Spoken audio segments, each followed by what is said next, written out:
Kim Chiu, Paolo Abilino at Piolo Pascual na invite na maging endorser ng Hyundai Motors.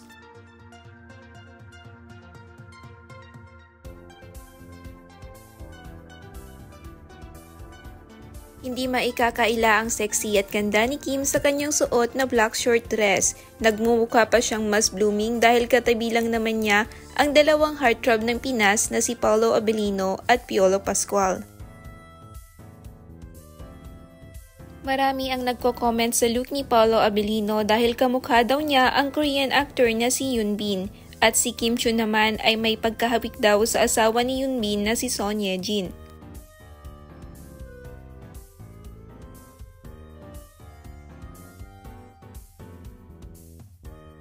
Napaka-perfect nga daw ang tandem nila. Komento pa ng iba ay mas naging angat daw ang kagapuhan ni Paolo kaysa kay Piolo ngayon. Iba daw talaga ang nagagawa kapag in love.